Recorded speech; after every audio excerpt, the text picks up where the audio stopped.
마태복음 6장 9절부터 13절 말씀. 그러므로 너희는 이렇게 기도하라. 하늘에 계신 우리 아버지여, 이름이 거룩히 여김을 받으시오며 나라가 임하시오며 뜻이 하늘에서 이루어진 같이 땅에서도 이루어지이다. 오늘 우리에게 일용할 양식을 주시옵고 우리가 우리에게 죄진 자를 사하는 것 같이 우리 죄를 사하여 주시옵고 우리를 시험에 들게 하지 마시옵고 다만 악에서 구하시옵소서. 나라와 근세와 영광이 아버지께 영원히 싸움나이다. 아멘. 기도하겠습니다. 사랑의 하나님, 주님 감사합니다. 이 시간에도 하나님 말씀을 상고합니다. 하나님 말씀이 우리의 삶에 하나님 큰 힘이 되어지고 또 주의 말씀을 따라 저희들의 삶에 적용을 시키며 살아갈 수 있도록 인도하여 주시옵소서. 하나님, 아는 것으로 끝나지 않게 하여 주시옵소서. 우리가 이렇게 살아갈 수 있도록 성령께서 힘주시옵소서. 또 우리 강석교회 모든 식구들에게도 이러한 힘을 주셔서 같이 함께 주의 나라를 세워나갈 수 있도록 하나님 도와주시옵소서. 전한 저 입술과 듣는 식구들 함께해 주시고 아버지 하나님, 늘 하나님 말씀이 우리의 삶에 풍성히 거할 수 있도록 이 시간에도 성령께서 역사하여 주시옵소서. 모든 것 주께 감사드리오며 예수님 이름으로 기도합니다. 아멘. 기도는 탯줄과 같습니다. 뱃속의 아기가 10개월 동안 잘 있다가 나올 수 있는 그 이유도 탯줄을 통해서 엄마와 연결되어져 있기 때문에 그렇습니다. 탯줄을 통해서 숨을 쉬고 호흡하고 또 탯줄을 통해서 영양분을 공급받기 때문입니다. 마찬가지로 기도도 그렇습니다. 우리는 기도를 통하여 영적 호흡을 합니다. 그래서 기도를 영적 호흡이라고 이렇게 말을 합니다. 또 기도를 통하여서 하나님을 느낍니다. 모든 교통수단들은 다 길이 있지 않습니까? 항공로도 있습니다. 마치 비행기가 하늘을 날 때 그냥 나는 것 같지만 다 거기에는 항공로가 있지 않습니까? 길이 있습니다. 또 기차는 철길을 따라서 가야 됩니다. 우리가 하나님을 느끼는 것도 기도를 통해서, 물론 말씀을 통해서 또 이런 신앙적 활동을 통해서 느낍니다. 기도를 통해서 우리가 하나님을 느낄 수가 있습니다. 또 하나님과 기도를 통해 소통하게 되고 또 기도를 통해서 하나님의 마음을, 가장 중요한 하나님의 마음을 느끼게 되는, 깨닫게 되는 그런 경험들을 하게 됩니다. 이처럼 기도 생활은 성도에게 있어서 굉장히 중요한 영역이고 또한 신앙인다운 힘을 기를 수 있는 그러한 어떤 힘을 주는 것이 바로 이 기도입니다. 예수님께서도 친히 이 기도의 중요성에 대해서 우리에게 삶으로 보여주셨습니다. 아무리 바빠도 기도보다 선행하여 가시지는 않으셨다. 바쁜 중에도 항상 기도의 자리를 찾으셨던 것을 알 수 있습니다. 또한 습관을 따라 기도를 하셨죠. 몸에 배어 있었습니다.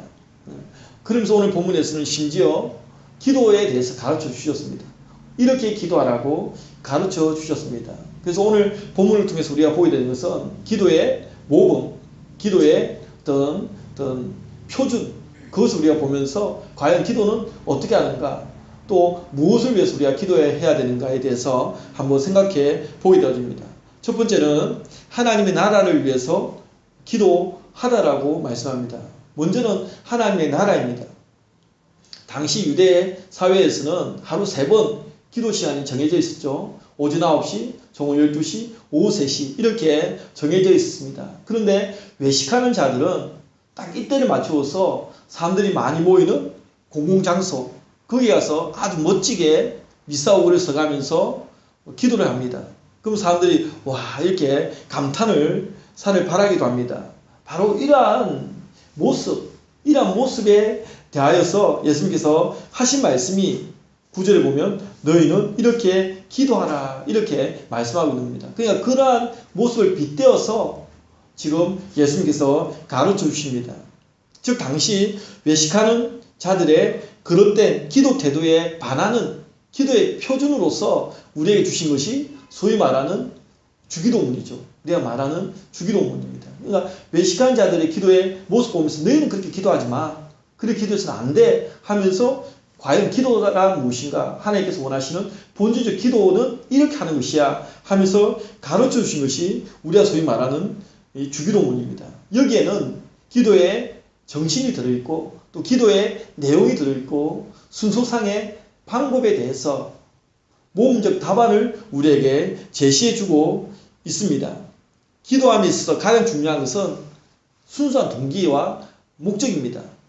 그러면 우리는 이 기도의 순수한 동기, 목적을 어디에서 찾을 수 있는가? 주기도문을 보면 7개 항으로 나누어져 있습니다. 근데 선행되어지는 3개 항은 하나님께 관련된 내용입니다. 그것이 하나님을 찬양하고 또 하나님의 주권을 인정하고 또 하나님의 나라, 천국이 도래하는 그러한 내용으로 구성되어져 있습니다.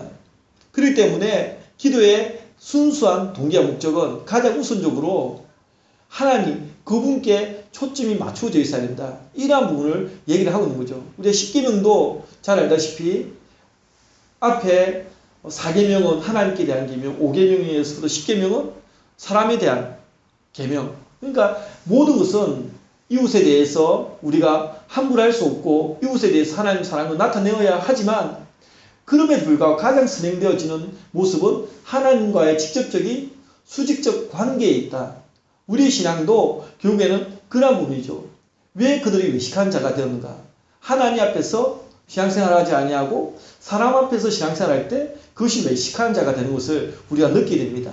그것처럼 이 주기도문도 기도의 순수성, 동기와 목적을 바로 찾으려면 가장 우선적으로 하나님께 초점을 맞춰야 된다. 하나님 그분께 초점이 맞춰지지 않으면 그 모든 것들이 기본 첫 단추부터가 꼬여버립니다. 순수함을 잃어버리는 그런 모습이죠. 그래서 이에 따라 가장 첫 번째 기도 제목으로 9절에 보면 하늘에 계신 우리 아버지여 이름이 거룩히 여김을 받으시오며 하나님 이름이 거룩히 여김을 받으시오며 근데 원래 하나님 이름은 거룩합니다. 그럼에도 불구하고 이렇게 굳이 기도해야 되는 이유는 하나님께 창조하신 거룩하게 창조되어진 인간들이 타락함으로 인하여서 하나님 이름을 더럽혀가고 있기 때문에 이러한 기도가 필요한 겁니다. 원래 하나님은 우리가 뭐 기도하나 기도하지 않으나 하나님 이름은 원래 영화로우신 분이고 거룩하신 분입니다. 하지만 이것은 성도의 열망이죠. 열망을 담고 있는 겁니다. 하나님의 이름이 거룩히 여김을 받기를 원합니다.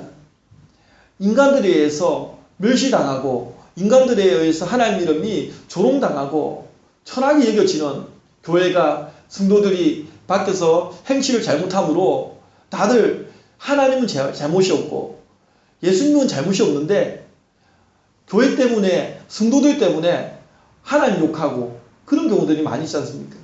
그것처럼 당연히 하나님 이름은 거룩함에도 불구하고 인간들의 삶에 의해서 하나님 이름이 멸시당해져가는 이러한 모습들 때문에 기도해야 된다.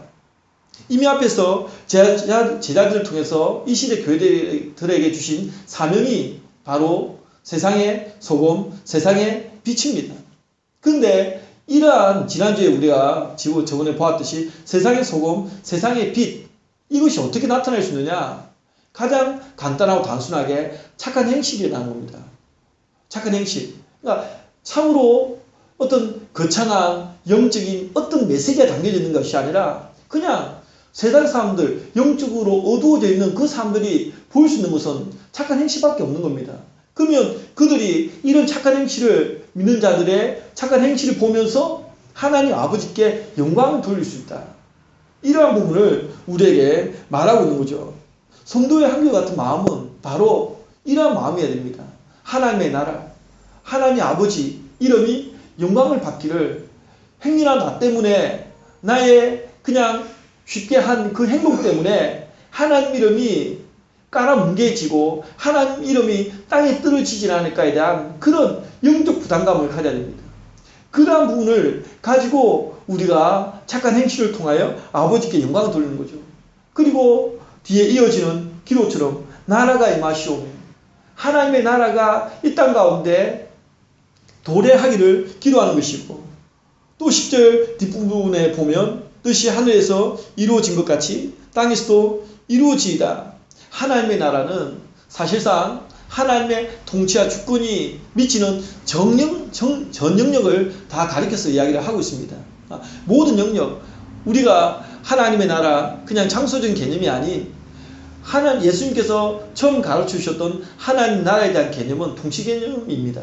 하나님의 통치, 주권이 미치는 전 영역이 하나님의 나라라고 우리에게 말해주고 있는 거죠. 그래서 성도는 죽어서 가는 천국에 대한 관심 이전에 이 땅에서 사는 동안에 우리에게 주어진 사명이 바로 이 땅에 하나님 나라가 실현되어지는 것, 이것에 대한 지대한 관심을 갖고 살아가야 된다. 이러한 목적으로 이것이 정상적으로 우리 안에 자리 잡을 때 정말 그야말로 세상에 소금이 더 빛이 되는데, 그냥 영혼 구원하면은 죽어서 가는 천국만 생각하다 보니까 이 땅에서 우리가 감당해야 될 역할이 사라집니다. 분명 예수님께서 우리에게 말씀하시는 것은 하나님 나라가 이 땅 가운데도 실현되어지기 원하는 겁니다. 이 땅에서는 전혀 관계없는 하나님 나라가 아니라 이 땅에서도 하나님 나라가 실현되어지기를 우리가 소망하고, 그걸 위해서 우리가 부지런하게 착한 행실을 통해서 또 여러 가지를 뛰고 달리고 사명을 감당하고 사역을 감당하고 이렇게 하는 것입니다. 이 땅에 하나님 나라가 실현되어지기 위해서. 그래서 우리가 가장 먼저 이 주기도문을 통해서 기도하는 것은 하나님의 나라가 이 땅 가운데 나타나기를, 하나님 나라를 위해서 우리가 기도해야 되는 것입니다. 두 번째로는 육적 생활을 위해서 기도하라라고 우리에게 말씀하고 있습니다. 하나님과 그 나라를 위한 기도가 끝이 나고 난 다음에 이제 실제 생활에 꼭 필요한 육적 생활, 일용할 양식을 위해 기도하라라고 말씀합니다. 이는 하나님께서 우리의 육적 필요도 그만큼 중요하게 여기고 계신다는 사실을 보여주는 거죠. 우리에게 필요합니다. 아무리 영적 생활이 중요하다고 해도 무조건 영적 생활만 중요하고 육적 생활은 중요하지 않다? 이렇게 말할 수 없다는 겁니다. 최소한 우리가 이 땅에 사는 동안, 발붙이고 이 땅에 사는 동안에 생명 다음으로 중요한 것이 물질입니다. 일용할 양식입니다. 또한 자녀를 양육하고 여러 가지 경제 활동이 필요한 것입니다. 그래서 육적 이 생활도 정말 중요하다는 점을 우리에게 말씀하고 있습니다. 하지만 여기서 우리가 각별히 주의해야 할 점이 있는데, 말 그대로 오늘 일용할 양식, 이곳에 포커스가 맞춰져 있습니다. 주기도문은 그때그때 단순히 그때그때 필요에 대한 요구이지 과도한 필요에 의한 탐욕적 요구는 아니다라는 점을 우리 주목해야 합니다. 그러니까 그때그때 필요에 대한 요구, 이것은 차이가 있습니다. 요즘에는 경제 활동을 위해서 과도한 필요에 대한 요구들이 너무도 많아집니다. 그 탐욕의 수준에 준하는 그런 요구들을 많이 합니다.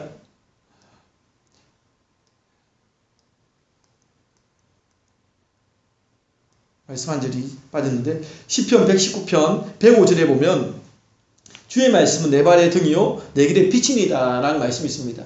이것도 사실 마찬가지입니다.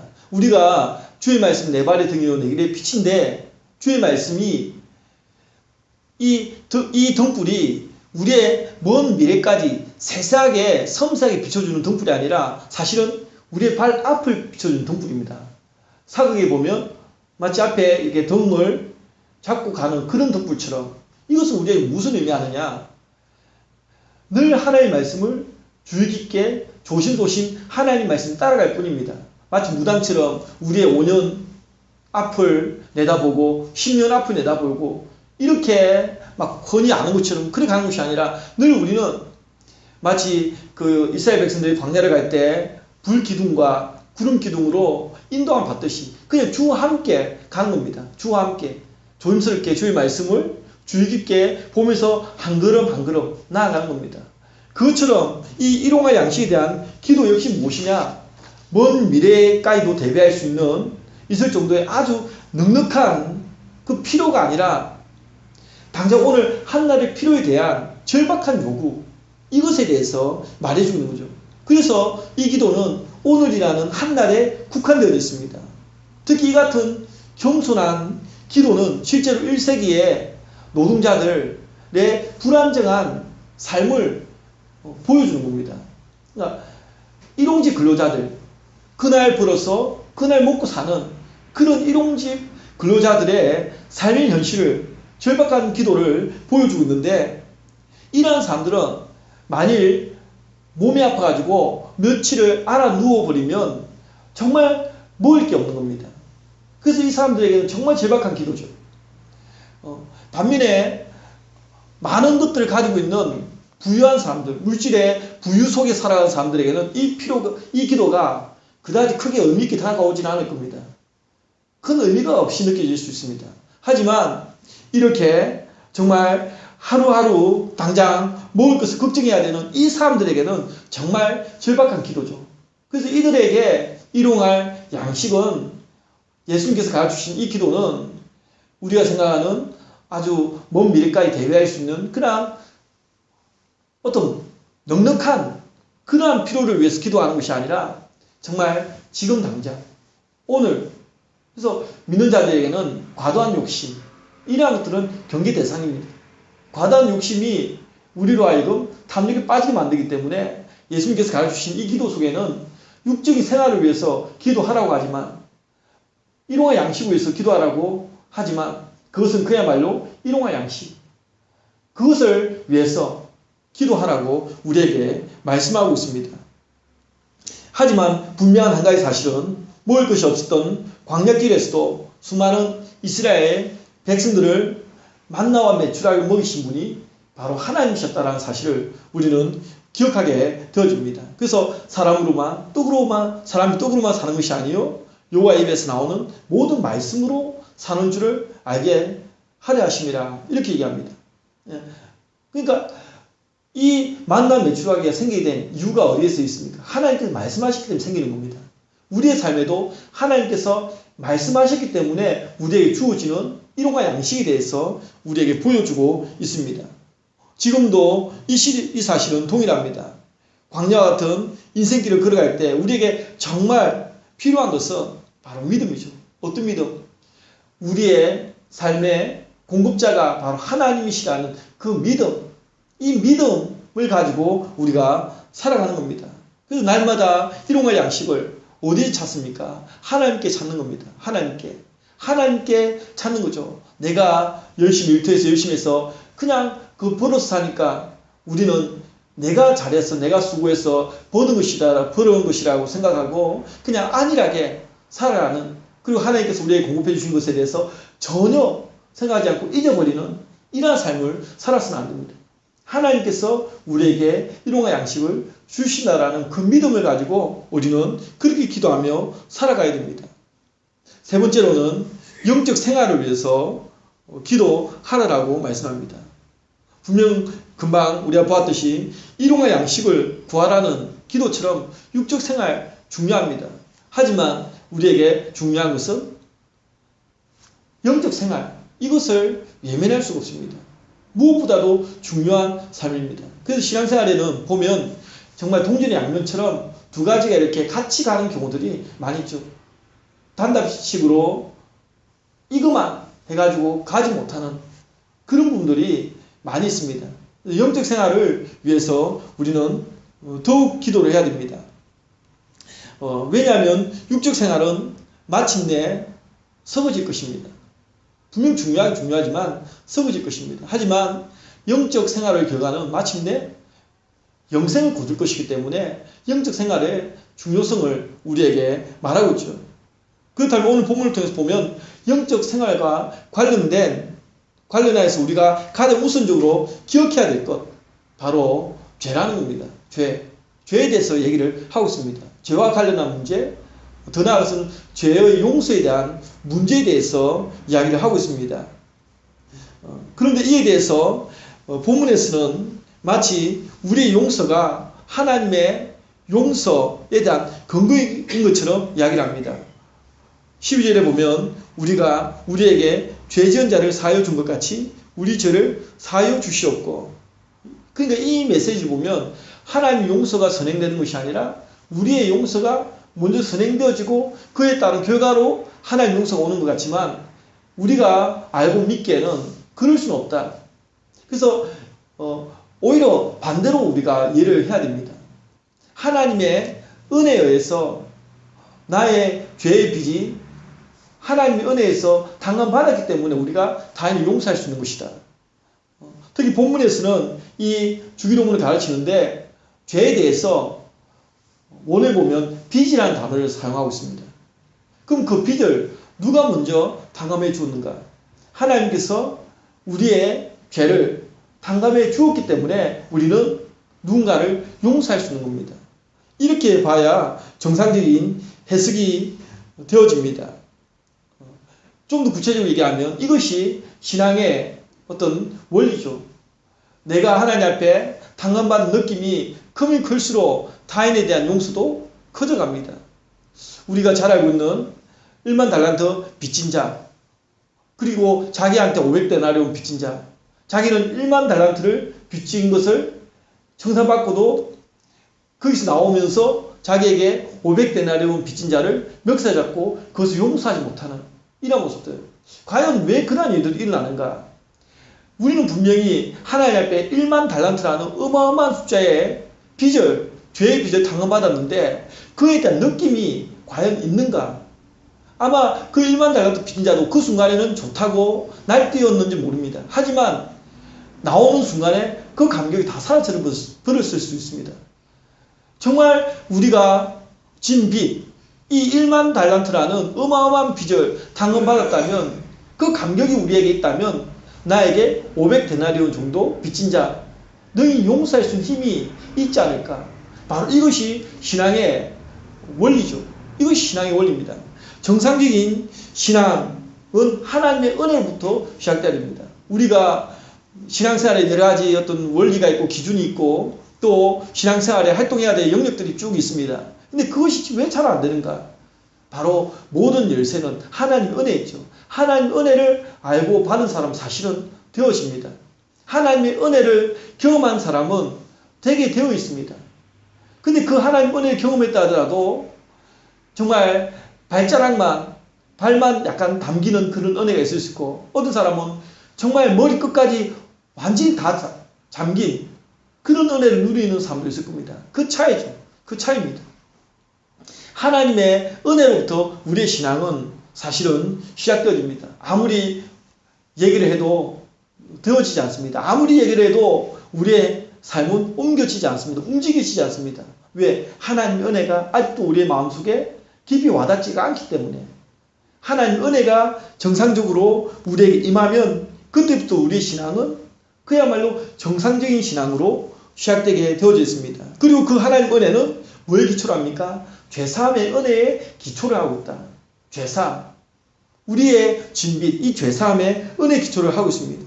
따라서 성도의 영적 생활의 핵심은 죄사함의 은혜로부터 시작해서 마침내 죄를 이기는 삶으로 나아가는 그러한 모습에 있는 거죠. 그래서 오늘 성도는 날마다 이렇게 기도합니다. 13절에 보면 우리를 시험에 들게 하지 마시옵고 다만 악에서 구하시옵소서. 예수님께서 잡히시던 날 밤에도 제 아들에게 시험에 들지 않게 깨어 기도하라고 얘기합니다. 예수님은 다 알고 계셨던 듯합니다. 지금 이제 로마 군병들이 나를 잡으러 올 때 제 아들이 다 분할 것이다. 이미 알고 계십니다. 그렇기 때문에 너희들은 기도해야 된다. 기도하지 않으면 시험될 일이 생기는 겁니다. 기도하지 않으면 이러한 일이 발생하는 겁니다. 우리가 기도하는 것, 일용할 양식을 위해서도 기도해야 됩니다. 하지만 우리에게 또 중요한 것은 하나님, 일용할 양식이나 탐욕이나 살아가는 이러한 눈에 보이는 것들 때문에 시험에 들 수가 있습니다. 시험에 빠질 수가 있습니다. 이러한 부분을 위해서 기도를 해야 됩니다. 시험에 들지 않도록 영적 생활을 위해서 우리가 기도해야 됩니다. 시험에 들면서까지 육적인 필요를 채워서는 안 되기 때문에 그렇습니다. 시험에 들지 않도록 우리가 깨어 기도해야 됩니다. 이 시험은 우리가 잘 알고 있듯이 템테이션입니다. 유혹입니다. 성경에는 다 시험으로 다 표현하고 있지만 하나님은 야고보서의 말씀 보면 하나님은 시험을 하지 않는다고 그럽니다. 그런데 하나님이 할 수 있는 것은 테스트입니다. 우리의 테스트를 하시는 거죠. 마귀가 할 수 있는 것은 템테이션입니다. 유혹입니다. 유혹은 악의 올무이고 넘어뜨리기 위한 목적입니다. 테스트 뭡니까? 우리를 더욱더 강화시키기 위한 목적이고 템테이션은 넘어뜨리기 위한 목적이고 그래서 이 출제자가 느낌이 다른 겁니다. 마귀가 템테이션을 줄 때는 제발 넘어져라. 제발 넘어져라. 유혹에 빠져라. 이렇게 주문을 걸 겁니다. 하나님께서 우리에게 테스트를 할 때는 제발 통과해라. 통과해라. 이렇게 주문을 걸듯이 우리에게 할 겁니다. 출제자의 마음이 다른 겁니다. 사탄은 우리에게 곳곳에 올가미를 놓아놓고 이 시대 성도들로 하여금 거기에 걸려서 넘어지도록 템테이션을 하고 있습니다. 이러한 부분들을 위해서 성도들은 기도를 해야 되죠. 템테이션에 빠지지 않도록, 유혹에 빠지지 않도록 기도를 해야 됩니다. 왜냐하면 성도의 사명이 13절에 나와 있듯이 나라와 권세와 영광을 아버지께 돌려야 하기 때문에 이를 위해서 영적 생활이 필수입니다. 필수입니다. 악에 빠지지 않도록, 악에 빠지는 상태에서 하나님의 영광을 돌릴 수가 없습니다. 악을 이겨야지 우리가 하나님의 영광을 돌릴 수 있기 때문에 우리가 하나님께 기도할 때 육적인 생활도 중요하고 이런 양식이 중요하지만 시험에 들지 않도록, 악에 빠지지 않도록 우리 하나님 앞에 기도해야 되는 것입니다. 예수님께서 친히 너희는 이렇게 기도하라고 가르쳐주셨습니다. 기도의 표준으로 우리에게 말씀해 주셨습니다. 그런데 앞에서도 보았듯이 여기에는 예수님께서 기도에 대한 모델을 제시해 주신 이유 배경이 들어있죠. 당시 종교 지도자들은 보이기 위한 기도에 익숙해 있었다는 겁니다. 우리가 때론 대표 기도를 할 때 많은 사람들이 있을 때일수록 좀 떨리는 이유는 마음속에 이런 것이 있지 않습니까? 좀 어떻게 하면 멋지게 기도를 할 수 있을까에 대한 부담감, 어떻게 하면 좀 기도를 잘할 수 있을까에 대한 부담감, 하나님 앞에서 순수한 기도보다는 많은 사람들의 시선에 대한 그 부담감, 기도 잘했다는 평가를 받고 싶은 이런 부담감, 이러한 부분들, 그러한 것들, 종교 지도자들은 더더욱 그러한 것들에 익숙해 있었습니다. 그래서 예수님께서는 이들을 가르쳐서 무엇이라고 얘기했습니까? 외식하는 자라고 얘기했습니다. 본래 이 말은 그리스에 보면 가면을 쓴 배우입니다. 그는 철저히 가면을 쓰고 신앙생활을 한 거죠. 그럼 이 시대에 우리 역시 하나님 앞에서 가면을 쓰고 신앙생활을 하고 있는지도 모릅니다. 가면을 쓰고 그냥 쇼를 하는 거죠. 하고 있는 겁니다. 사람 앞에서 신앙생활을 하면 외식하는 자가 되고 하나님 앞에 신앙생활을 하면 참 신앙이 됩니다. 우리가 참 신앙생활을 하려면 정말 우리의 신앙이 참이 되려면 하나님 앞에서 신앙생활을 해야 된다. 계속 이것을 연마해 가야 되고 계속 이것을 하나님 앞에 우리의 삶을 내려놓는 작업을 하지 않으면 하나님이 안 보이고 사람이 자꾸 보인다는 이 문제점을 우리는 안게 되어집니다. 그래서 하나님 앞에서 우리는 신앙생활을 해야 되죠. 그리고 이를 위해 주기도문을 통해서 알 수 있듯이 먼저 우리의 포커스는 어디에 있습니까? 하나님 나라에 포커스를 두고 살아가야 됩니다. 남이 나를 인정해 주지 않을 수 있습니다. 남이 나를 알아주지 않을 수 있습니다. 하지만 우리의 삶의 목적, 우리의 내면의 목적, 삶의 의미는 하나님 나라에 있기 때문에 남이 무엇이라 얘기해도 우리는 하나님 나라를 위해서 표대만 바라보고 그냥 나아가는 겁니다. 바울같이 때론 그 믿음의 선인들이 열심히 주를 섬기고 나아갈 때 그들은 적이 없었겠습니까? 오해를 받지 않았겠습니까? 다 오해를 받고 다 어떤 구설수에 오를 수 있습니다. 이렇게 말해도 저렇게 말해도 항상 대적자는 있기 마련입니다. 아무리 저 사람이 의롭다 선하다 해도 그 사람에게 반대자가 있습니다. 아무리 저 사람이 악하다 누가 봐도 악하다 그럼에도 불구하고 그 사람에 대해서 지지하는 사람들이 있습니다. 그렇기 때문에 예수님께서도 사람을 의지하지 않는 거 아닙니까? 사람의 눈과 사람의 어떤 반응들은 믿을 것이 못 된다. 믿을 것이. 우리에게도 하나님 나라라는 그냥 순수한 포커스만 가지고 살아가면 됩니다. 그리고 공급자 대신 하나님을 인정하고 살아가면 됩니다. 그리고 그 거룩한 영적 삶을 위한 열망을 가지고 하나님 앞에 기도하면 됩니다. 우리가 기도해야 될 부분들이 바로 이러한 부분들입니다. 주기도문을 통해서 우리에게 가르쳐주시는 기도의 원리, 동기가 순수해야 됩니다. 하나님 나라의 포커스를 가지고 우리가 살아가는 겁니다. 일용할 양식도 마찬가지고 또 악에 빠지지 않는 것, 시험에 들지 않는 것, 이런 영적 생활도 다 결국에는 무엇 때문에? 하나님의 나라. 예수님께서 오셔서 하셨던 그 말씀의 첫 메시지, 천국이 가까이 왔다. 하나님의 나라. 우리에게도 이 하나님 나라가 이 땅에서 실현되어지는 꿈을 가지고 우리는 살아가야 합니다. 저와 여러분에게 이러한 힘든 싸움이 될 수는 있겠으나 우리의 사명이기 때문에 강성교회를 통해서도 하나님 나라가 실현되어지는 것을 보기를 열망하고 또 우리 모두가 하나님의 나라가 실현되어지는 것을 열망하면서 이러한 주님께서 가르쳐 주신 기도를 우리가 바라보면서 생각하면서 하나님 나라가 이 땅 가운데 실현되어지기를 저와 여러분이 기도하는 그런 삶이 되어지기를 주의 이름으로 축원드립니다. 기도하겠습니다. 사랑의 하나님 주님 감사합니다. 아버지 하나님 참으로 하나님의 나라가 이 땅 가운데 실현되어지는 놀라운 은혜가 있도록 하나님 축복해 주시옵소서.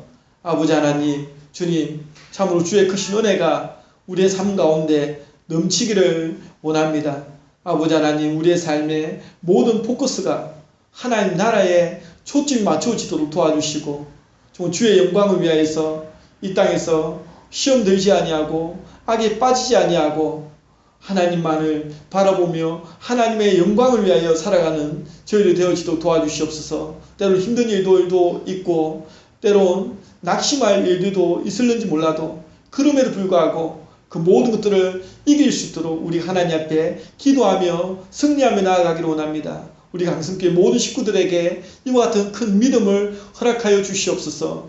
모든 걸 주께 감사드리오며 예수님 이름으로 간절히 기도드립니다. 아멘.